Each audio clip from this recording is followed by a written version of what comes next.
Thalappakatti mutton biryani எப்படி பண்ணுறதுன்னு பார்க்கலாமா? பாத்திரம் வச்சுக்கோங்க. இது நல்லா சூடானதுக்கப்புறமா தேங்காய் எண்ணெய் 100 ml, ரீஃபண்ட் ஆயில் 100 ml, நெய் வந்து 50 ml எடுத்துக்கோங்க. இது எல்லாத்தையும் சேர்த்துட்டு நல்லா காஞ்சதுக்கப்புறமா நம்ம அரைச்சி வச்சுருந்த இஞ்சி பூண்டு வெங்காயம் பேஸ்ட்டு சேர்த்துக்கோங்க. இதுக்கு முன்னாடி உள்ள வீடியோவில் வந்து நான் பிரியாணிக்கு உண்டான ப்ரிப்பரேஷன் எல்லாம் போட்டிருக்கேன். அதோட வீடியோ நீங்கள் பார்க்கணும் அப்படின்னா கீழே வந்து நீங்கள் கிளிக் பண்ணி பாருங்கள். இப்போ இது எல்லாத்தையும் சேர்த்துட்டு நம்ம நல்லா வதக்கி விட்டுக்கலாம். இது வதக்கும் போது நமக்கு வந்து ஸ்டவ் வந்து மீடியம் ஃப்ளேம்லேயே இருக்கணும். பிரியாணி போடும்போது ஹை ஃப்ளேம் போடக்கூடாது.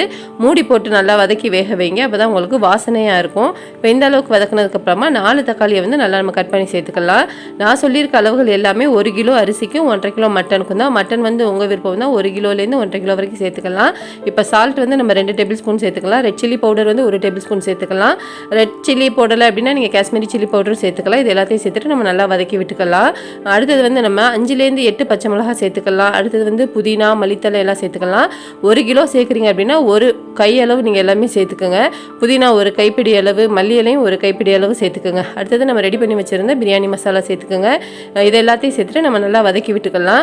பிரியாணிக்கு வந்து நம்ம ஒவ்வொரு பொருளும் வதங்குறதுக்கு டைம் கொடுக்கணும். அப்படின்னா தான் உங்களுக்கு ஃப்ளேவராக நல்லாயிருக்கும். இப்போ நம்ம வேக வச்சுருந்த மட்டனையும் சேர்த்து நம்ம நல்லா வதக்கி விட்டுக்கலாம்.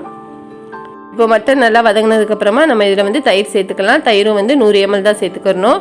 இது வந்து ரொம்ப ஈஸியான மெஷர்மெண்ட் அளவு தான். கண்டிப்பாக நீங்களும் செஞ்சு பாருங்கள். இப்போ தயிரையும் சேர்த்துட்டு நம்ம நல்லா வதக்கி விட்டுட்டு கொஞ்சம் நேரம் மூடி போட்டு வச்சிடலாம். இப்போ தண்ணியோட அளவு பார்த்தீங்க அப்படின்னா இந்த படியில் வந்து நம்ம 2.5 படி அளவு வந்து நம்ம அரிசி எடுத்துருந்தோம்.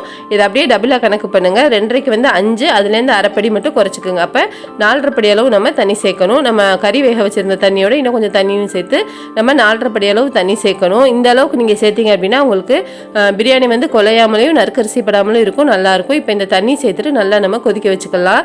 அரிசி போடும்போது இந்த ஒலை வந்து நல்லா தளன்னு கொதிக்கணும். கொதிச்சதுனா தான் நீங்கள் வந்து அரிசி போடணும். இப்போ இந்த அளவுக்கு கொதிச்சதுக்கப்புறமா நம்ம ஊற வச்சுருந்த அரிசியை வந்து சேர்த்துக்கலாம். சீரக சம்பா அரிசி வந்து கொஞ்சம் நல்லா பழைய அரிசியாக எடுத்தீங்க அப்படின்னா உங்களுக்கு டேஸ்ட் நல்லாயிருக்கும். இப்போ அரிசியெல்லாம் சேர்த்ததுக்கப்புறமா நம்ம ஒரு தடவை கிளறி விட்டுக்கலாம். இப்போ மூடி போட்டு மீடியம் ஃப்ளேம்லேயே வச்சுக்கலாம். நம்ம பிரியாணி பாத்திரம் எப்போ ஏற்றணுமோ அப்போலேருந்தே ஸ்டவ் மீடியம் ஃப்ளேமில் தான் வச்சுருக்கணும். மீடியம் ஃப்ளேம்லேயே வச்சு நம்ம பிரியாணி போடும்போது தான் நமக்கு பிரியாணி வந்து ட்ரை ஆகாமல் இருக்கும். இப்போ இந்த அளவுக்கு கிளறி விட்டதுக்கப்புறமா மூடி போட்டுடலாம். மூடி போட்டுட்டு 5 நிமிஷத்துக்கு ஒரு தடவை நம்ம இந்த மாதிரி கிளறும் போது நமக்கு கரெக்டாக இருக்கும். இப்போ அரிசியும் தண்ணியும் நல்லா ஒன்றா சேர்ந்து வந்திருக்கு பார்த்தீங்களா? இப்போ வந்து ஒரு லெமனோட ஜூஸை சேர்த்து நம்ம நல்லா பெரட்டி விட்டுக்கலாம். பெரட்டி விட்டுட்டு நம்ம அப்படியே வந்து மூடி போட்டுக்கலாம். இப்போ மூடி போட்டுட்டு அடுத்து தம் போட்டுடலாம். ஒரு தோசைக்கல் வச்சுட்டு நல்லா சூடானதுக்கப்புறமா நம்ம பிரியாணி பாத்திரத்தை தூக்கி மேலே வச்சிடலாம்.